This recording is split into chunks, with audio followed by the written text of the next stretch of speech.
I'm going to get the cuffs and block it. There you go. Well, I'm pretty sure I would smash through that. you'll smash anything, Tolly. That's what I know about you. F-Dot and Taco are standing by. Let's go on with the final set of the day. Luminosity versus Memory of Gabe. Let's overhand smash this matchup. Luminosity versus In Memory of Gabe. First pick on the Luminosity side. Giannis will be banned out by LG. They don't want to see In Memory of Gabe. You all right there? I'm good. You're a little red right now. I'm good. A lot of smashing going on lately, it seems. Hunbats and Zeus going to be banned out. Is anybody at all appropriate for broadcast here? This is what happens when we lose aggro. Everything. Dadgro, you mean? Thoth is first pick here. No surprise. He's been very strong throughout the entirety of this split on the Smite Pro League, whether he's banned or otherwise. Coming through for Luminosity, we'll see him likely in the mid lane. And Cabrakan following suit alongside a Serqet, two very favored picks right now, going the way of Memory of Gabe, which I'm sure they're more than happy about considering the lockdown potential that they now possess on this Thoth. Yeah, Cabrakan really gonna... All right, I'll hold it. Ratatoskr is going to be the second pick here for Luminosity Gaming, paired up with the Amaterasu, another character that provides a lot of half and half, a little bit of control, but a lot of damage. Same thing like Ratatoskr, and Thoth is just going to be the big cannon in the background. Medusa will be paired up next to Cabrakan and Serqet. Right now, halfway mark. How you feeling? I would probably have to favor In Memory of Gabe's draft so far, solely because of the Medusa, Serqet, Cabrakan lockdown potential that they really have. Utilizing Medusa ultimate inside of a Cabrakan wall, I mean, we saw how effective that was for E9 in that last game with Benji piloting it. So now imagine somebody like Whalrus, or even potentially Cabrakan could still be looking to go the way of Eonic should they opt to put it into the support role. But I would imagine that this is a pick favored more heavily towards solo lane. I'm happy to see the Scotty ban, mainly because I don't like her. But importantly, she's picked up speed very recently, and BaRRaCCuDDa is certainly one of the players that wants to embrace some of the characters that are going to be very strong. So LG not going to have that available. Instead, Jeff will be playing Khepri, and it'll be the Xbalanque. This is BaRRa's least favorite hunter.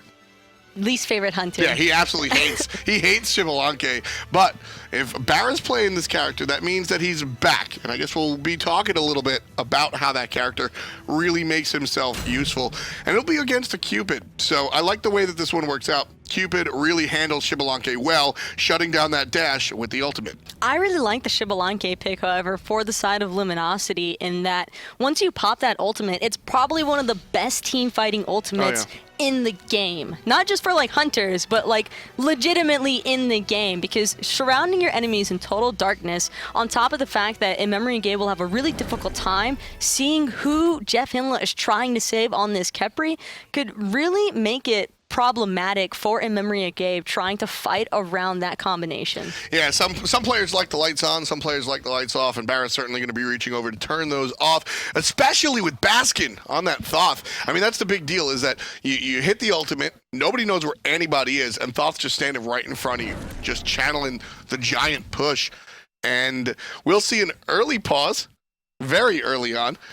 We'll come and we'll talk a little bit about that Xbalanque. As we said, the ultimate, certainly one of the stronger choices, but his lane clear is abysmal. Bad. I mean, why are we seeing in a world where just 4 weeks ago we said, listen, if the god doesn't have lane clear, he's irrelevant. The season 4 is all about lane push. We're seeing Xbalanque return. So why? Well, at the same time, you do have like the buff following through for the Xbalanque, but not to mention, you just have Xbalanque overall with the Khepri lane clear. And Khepri is probably the shining aspect of the lane clearing potential for the side of Luminosity, because Khepri's clear is great. He has no issues whatsoever in ensuring he provides a little bit of that shield, so that way you don't take as much creep damage. And then on top of that, Xbalanque really isn't too awful when he has his bolas procced, because it permits of the AoE spread of his auto attacks, which is really important as far as clear is concerned. Players are having a little bit of technical difficulties at the moment, so we're going to shake those out in just a minute. Sorry about the repeated pauses. This is, like we said, players just getting everything situated. So, yeah, I mean, the Xbalanque does have a little bit of change there, but like you said, I think you nailed it when you said Khepri. It's the fact of the matter, the lanes are not individual characters in a vacuum. depending on your strategy. Khepri's going to hold hands here on the left side. Well, actually, no. He's going to join the mid lane.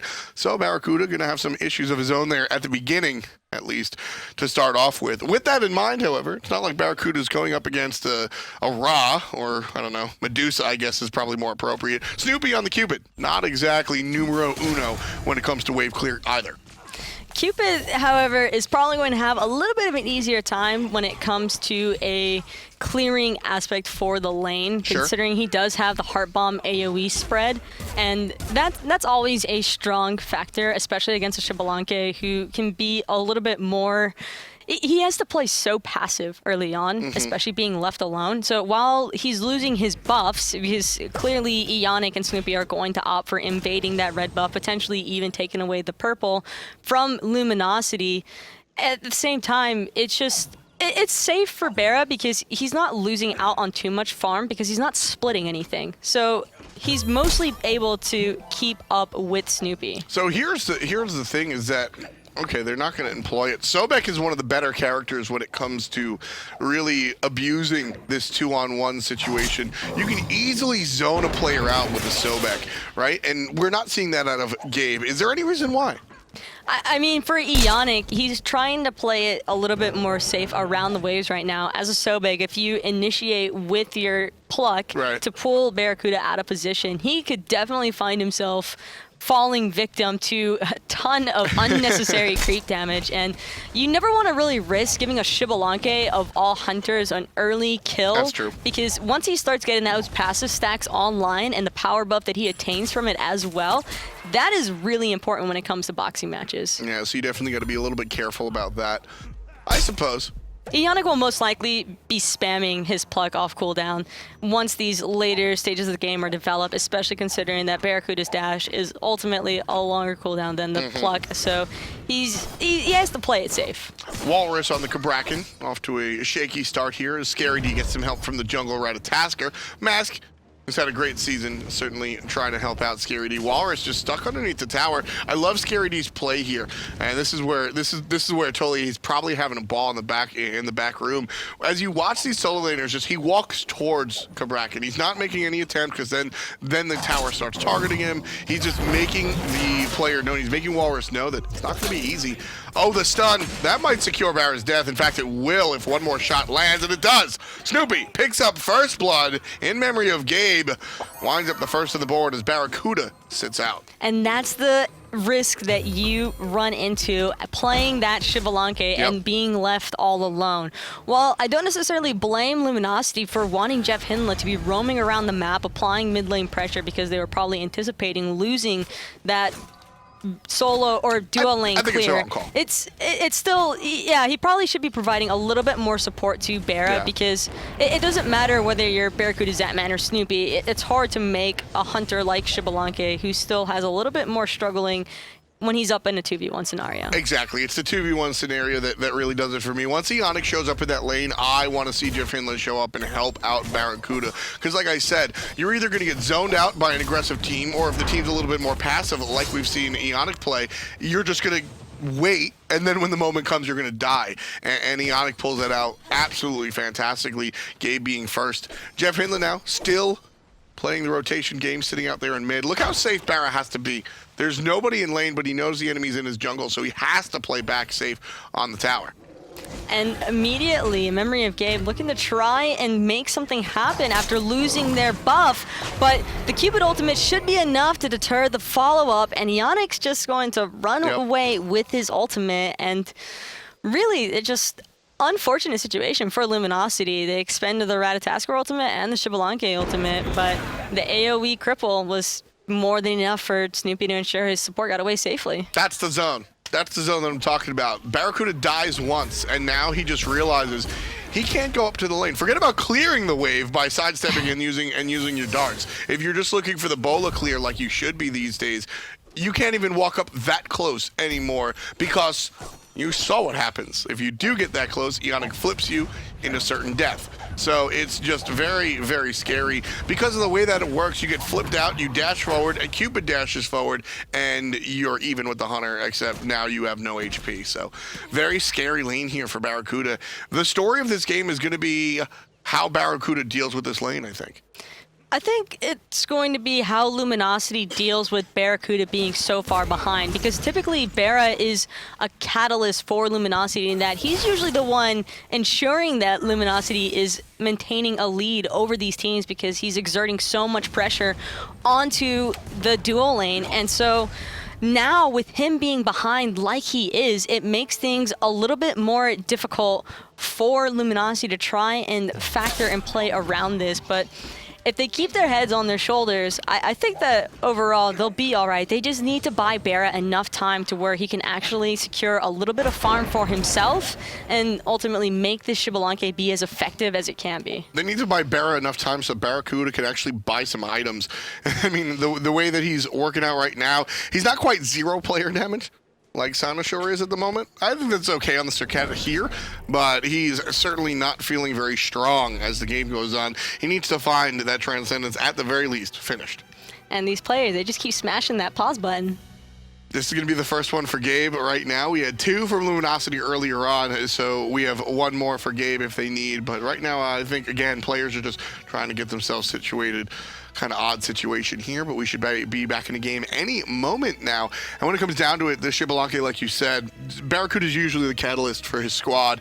And here in this game, that's not going to be the choice. That's not going to be the issue here. So who are you looking for to really make that moment happen? And step it up, Mask, especially Mask, because as the jungler, when you recognize that one side of your map is falling so horribly behind, you have one of 2 choices. You can either A, choose to try and gank that lane and help secure them farm and a potential to be able to maybe pick up a kill or 2 to catch back up, or B, you look at other sections of the map like your mid lane or your solo lane and try and get those lanes as far ahead as possible. That way your team can ultimately start making these fights happen. Right. And once the team unit comes together, it doesn't really matter whether a hunter is a level or 2 behind at a competitive level, because in competitive, with the communications and synergy that a lot of these teams tend to have, they're usually able to provide enough support and peel for their carries, even when they're a little bit further behind, to where they can still be effective. And so with that in mind, it's going to be about the team around BaRRaCCuDDa. You're looking at Baskin and Mask, you pointed out specifically, but you really also want to see Scary D make an impact in these team fights. He's going to be one of the big guys starting off. The initiation comes out of BaRRaCCuDDa's ultimate most likely, but Scary D is going to provide a lot of the help.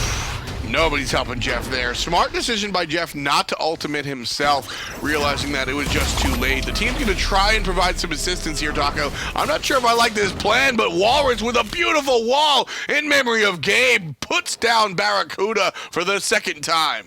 And unfortunately for BaRRa, Xbalanque is a dash and not a jump, so falling immediately into the trap set by Whalrus. That is such an unfortunate circumstance to be in. Even with the CC immunity on his dash, it doesn't make a difference when you're fighting into 4 different people. Very quick objective in memory of Gabe, certainly taking their time. 2,700 gold in the lead already.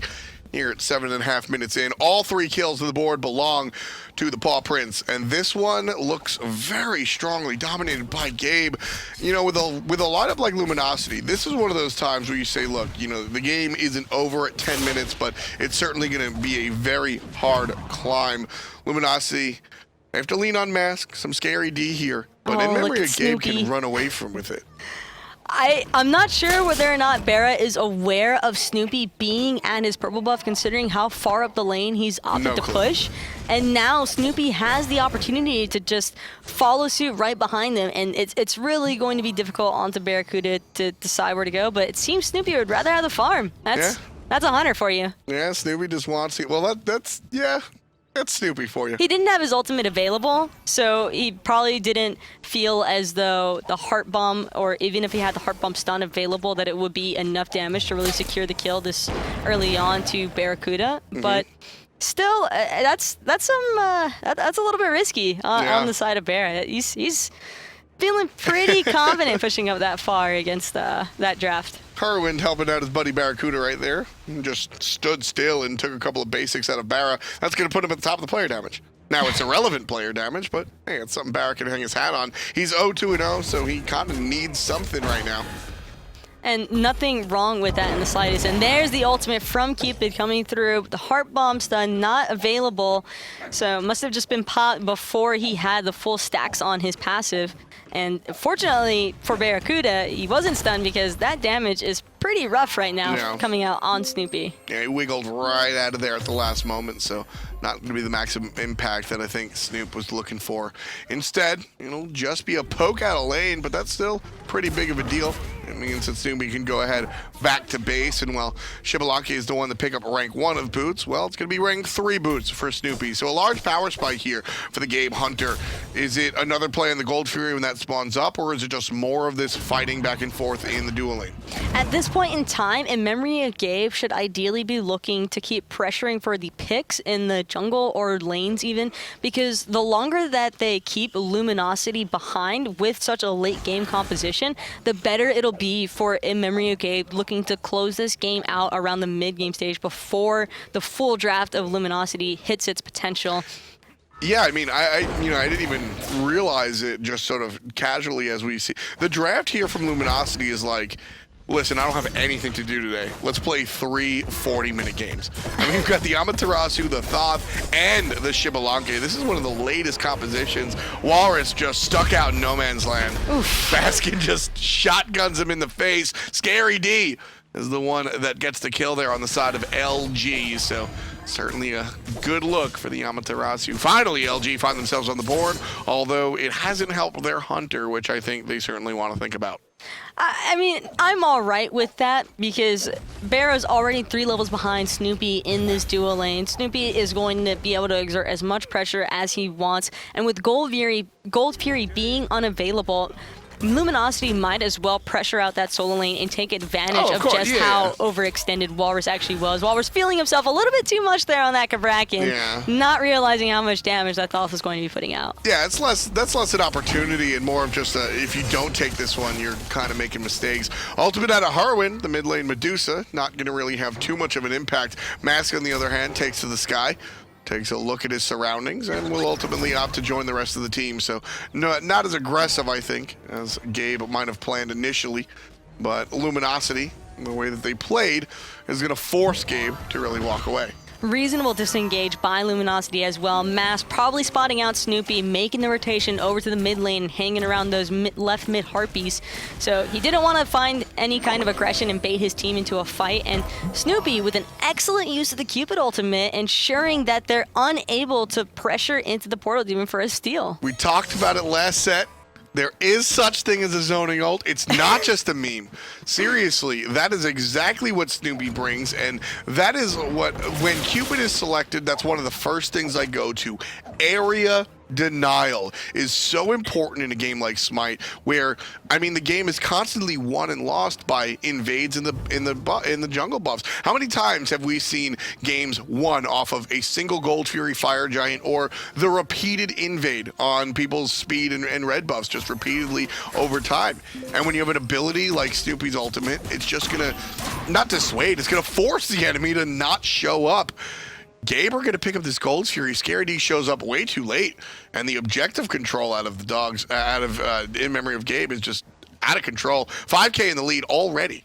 JeffHindla made that call a long time ago. He'd been lingering around the bottom edge of that Gold Fury, was very well aware that in Memory of Gabe were on it. Just as a level 8 Khepri, now level 9, I mean, there's absolutely nothing for him to do. Yeah. Eonic's got 2 levels on him already, and at this stage of the game, he's kind of just a prime candidate for Gabe to pick off because they can not only force his ultimate onto himself, but they can also hard CC lock him out of being able to utilize it onto his teammates. And that's another important aspect of Memory of Gabe's draft that we haven't really been able to talk too much about.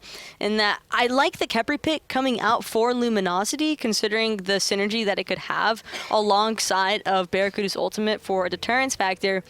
But in Memory of Gabe, when you have Cabrakan stun, Serqet ultimate, and lock in with her pull from her too, and then Hurriwind's Petrify. Yeah. It's just every single member of Gabe has some sort of way to CC Jeff out of getting off his ultimate. And if that begins to become a problem for Luminosity, or if they're forcing him to expend it before these team fights really get going, Luminosity are really going to struggle finding their way back into the game. I mean, that's the way that we've seen teams really topple Khepri is, going back when Khepri was just auto-banned because he was too strong. We saw some of the teams come out and figure out how to deal with Khepri. It was just kill him. And that's certainly what In Memory of Gabe are able to do here. Nice blink forward from Cynosure to find the backline Baskin. Meanwhile, JeffHindla, he's too far away. Finally pops the ultimate over the wall, although certainly didn't need to. Nowhere near death is Baskin until Snoopy shows up, drops the ultimate, drops the heart bomb, and drops Baskin. Here comes JeffHindla, picks up Whalrus with the abduct, but that's the wrong target. Everybody's stuck. Down come the Tremors. Hurriwind gets the kill. 6 for In Memory of Gabe. They're going to pick up the Tier 1 tower as well, Taco. That was as fantastic a play. We've seen multiple situations where Cabrakan players, if you're a Cabrakan main and you're watching the stream today, this is your highlight reel. This is the day. You've got to feel bad for Mask and JeffHindla in that scenario. Both characters with dashes, ultimates had already been expended, and just absolutely nowhere to run underneath their own tower. Whalrus, just perfect execution, following up with that Cabrakan ultimate, and BaRRaCCuDDa just opting to sit in that dual lane side, trying to secure as much farm for himself as possible. And really, these rotations by Snoopy have been the only saving grace that BaRRa has had as far as somewhat staying in this game and picking up just even the slightest bit of farm. Yeah, I mean, Snoopy rotates over to that team fight, and that is more beneficial for Snoopy to rotate for his team than it is for BaRRa to stay in the lane team-wise. But like you said, BaRRa actually gets some farm for the first time all game. Picks up the Tier 1 tower as well, which it doesn't really matter. Your Tier 1 tower in the dual lane doesn't really... maybe you could explain this a little bit better. When you take that Tier 1 tower in mid, that is a huge... It impacts the game in so many different ways. But when you take the Tier 1 tower in the duo lane, nobody really cares. Well, the thing about securing a Tier 1 tower in the duo lane is that it does actually alleviate some of the map pressure being put onto a team, or help you acquire more map pressure in that BaRRaCCuDDa securing the T1. Now, Snoopy, if he chooses to keep rotating into these team fights, okay, great. That's fine. I mean, Snoopy's been a huge factor for Memory of Gabe as far as the Cupid ultimate is concerned. Sure. But BaRRaCCuDDa will now also have the opportunity to rotate into the team fights, except he doesn't have to worry about securing any farm and going back to his lane. Now those waves are free to push up into each other. If anything, it favors Luminosity, because Snoopy could very well be looking for somebody to just rotate into his lane either freely or just ensure that BaRRaCCuDDa is trying to assist his team, and it just helps BaRRa overall with just rotating in. Double-edged sword, however. Now that that Tier 1 tower is down and you see a lot of players kind of push up maybe too far, because they have the towers down, so you can push up. Once you start pushing where the Tier 1 tower used to be, you're a sitting duck. So it's very important for BaRRaCCuDDa to stay disciplined and not come up too far. You can already see Gabe looking to punish. Speaking of sitting duck, Cynosure already making his way over to that dual lane. BaRRa just trying to push that wave and pick up the farm as much as possible. And with 3 members of In Memory of Gabe lingering around that dual lane side, he made the smart decision, just backing immediately. Yeah, you don't run back to the tower in that situation. You just, I'm out. Gold Fury spawns, and it's going to be taken down as soon as it comes up. Nobody from Luminosity anywhere close. That's going to be the 3rd Gold Fury of the game. And that goes to In Memory of Gabe, catapulting them up to about a 9,000 gold lead here at our 18th minute. 7 kills, and 6 of them belong to Gabe. And they look like they're going to continue their reign of terror here, Taco. Luminosity just can't really deal with this almost 10,000 gold lead that In Memory of Gabe has. When you're playing a late game composition like this, you're expecting to be down 3 to, let's say, 6,000 gold, but 9 to 10, that's kind of problematic. Really, where a lot of the issues started to unfold for Luminosity, it all falls back to that early 2v1 scenario for BaRRaCCuDDa in the dual lane. Just a little bit too much pressure for the Xbalanque to handle, really.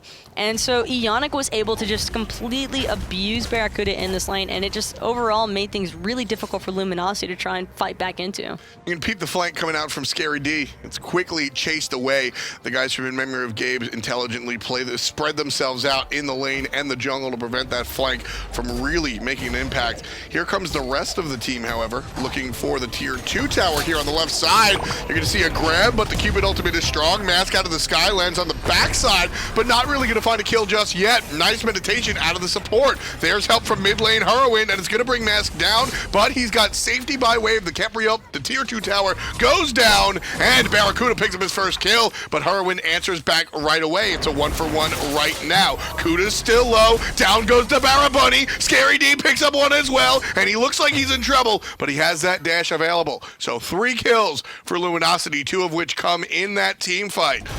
In Memory of Gabe have 8 total though. Oh, Eonic might have been a little bit too slow. Baskin gets crafty. Can they turn this around, Taco? Scary D trying to fall up along the backside, and Baskin will fall, but Scary D might be able to make something happen onto Eonic, and he's got the ultimate up. Here comes Scary D with the follow-up. Mask just nothing for him, and instead, Scary D could potentially be in a scary situation, just trying to get out, barely alive now, already having to expend his ultimate again, and unfortunately just unable to really make anything happen there. That's what we call nonsense. None of that needed to happen. You didn't need to see those 2 players die. It just didn't need to happen. Luminosity, although at this point, you know what? I guess they're just trying to make literally anything happen. Right now they're stuck. I mean, they're down over 10,000 gold, and they have a team that at 20 minutes needs to be in a spot where this is where you want to start making your moves. When you draft this late game team, Amaterasu, Thoth in the mid lane, and a Xbalanque, you want at around 16, 18, 20 minutes. This is when you want to start hitting launch. And they're stuck on the ground. In all honesty, that trade was actually probably in favor of Luminosity, despite losing the T2 tower and trading out the 2-for-2. They were able, the 2-for-2 trade that they made was a level 11 Khepri for a level 17 Cabrakan and a level 16 Serqet, both with a lot of farm, both worth a decent amount of gold, and BaRRaCCuDDa, who was level 15 at the time, and now Scary D could be looking to get engaged upon again. There's 4 5 members, 5! Everybody's here. It's a party. Except for Scary D. And he was not invited. No, he was invited. It was his party, and he can cry if he wants to, and that's exactly what he's doing after 5 members from In Memory of Gabe just collapse. And that tower is going to collapse just like that. 10 kills. Now Scary D falls down. He'll sit out for 30 seconds. Mask, he's able to get his buff, but he can't pick it up. The threat of Gabe a little bit too strong here. They're going to coalesce around side the Fire Giant. Wait for the fire portal? Nah, they'll wait for the portal demon. And they're gonna pick up Jeff in the meantime. He's definitely dead. Snoopy. Not even a chance. No. Not even a chance to try and drop his ultimate for a second. That CC chain is nasty. I really just gotta Eonic, man. That's my official Pro League analysis. Eonic, man. He's just been absolutely doing everything he needs to do. Fire Giant goes down, whether the lights are on or off. Xbalanque tries to do something, but not going to happen. Eonic has been out of control this split, this game, this set. I've really enjoyed what Eonic has brought out of the support role, win or lose, for In Memory of Gabe. I think this guy is just, he always has been, going back to his success on COG Red and then Team Solo Mid, back when he was playing with Divios and friends. I've always liked Eonic here in the support role. Him and Snoopy have something special, and he's a smart guy. We have him on the desk when he's here around. He's coached a couple of teams, but watching him play support actually in the game, Taco, is just a pleasure. And especially on an aggressive support such as Sobek, and he's able to just go non-stop in with these plucks, which is the exact kind of punishment you want against the draft that Luminosity has tried to make happen. You know, I feel like when you talk about cerebral, intelligent players, they tend to be more passive, right? And then the I play on feel, or the Aurors that are looking for the aggressive play. Eonic is that oxymoron. He's the quintessential guy that is going to sit there and pour over stats and really take the game at a very mental level.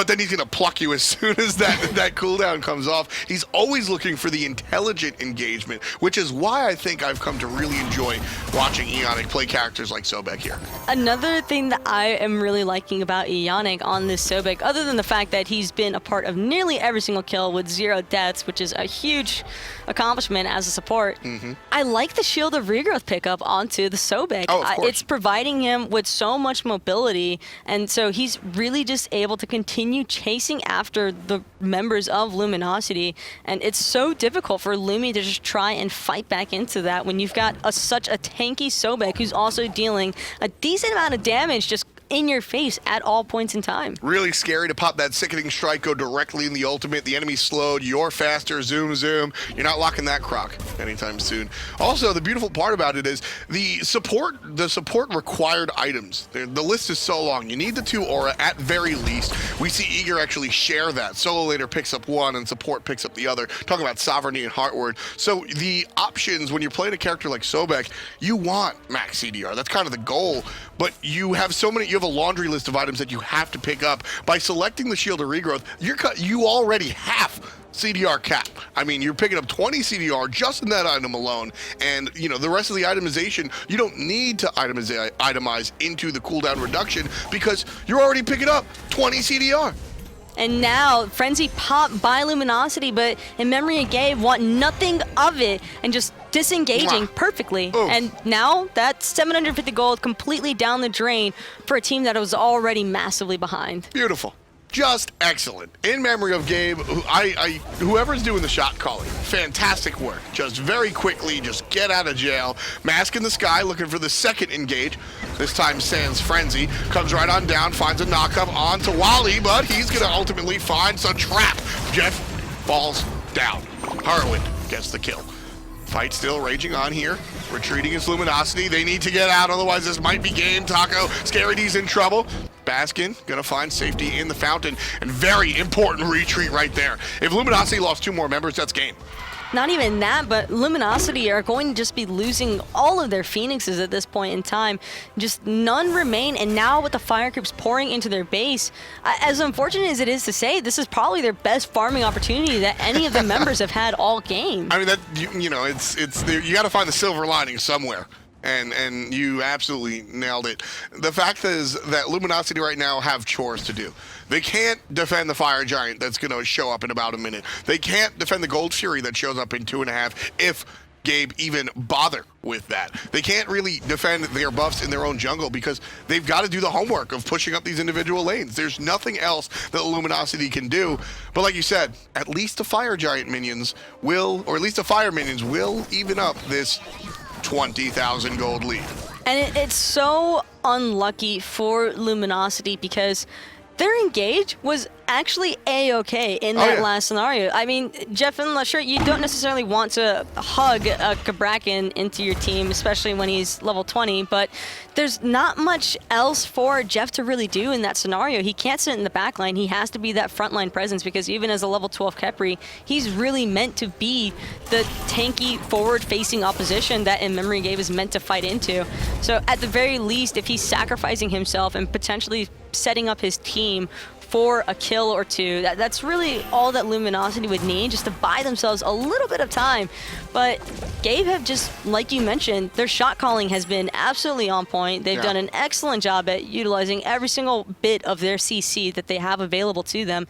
And now it's really just a waiting game for Luminosity to see whether or not they're able to hold against this 5-man Fire Giant team of Gabe. And with Rituals online, full builds coming into play, it's going to be a rough one. Double Frenzy. Luminosity pops their Frenzy first. In Memory of Gabe still haven't used theirs just yet. JeffHindla pops his ultimate on himself before the fight even begins, but Eonic's very low. Cynosure picks up the support. That's going to be a 4-on-5. That's going to be a 5-on-3 as Cynosure picks up the double kill from the jungle. Snoopy finds one himself. Gabe not done just yet. Only 2 players left to play defense, Taco, and I think that's that. The Frenzy pop to secure the kill on the Titan, and it's 15-3. 28 minutes of play, and In Memory of Gabe wins with a whopping 20,000 gold lead. And for that is just a circumstance that falls entirely down due to the drafting. Yeah. Luminosity just had a little bit too much late game oriented drafting, and the Memory of Gabe did an excellent job at punishing that. They just applied so much pressure in exactly the right times and where they needed it to, most of all. Because like we mentioned at the start of that game, BaRRaCCuDDa has always been that representing force for Luminosity to really take them up off the ground and carry them through every single stage of the game. And so without BaRRa available, Lumi just seemed a little bit lost out there. Yeah, when you pick that Xbalanque, you absolutely need to supplement it. They did so in the draft phase by picking up the Khepri, but they didn't do so in the game by pairing the Khepri with the Xbalanque early game. We'll see.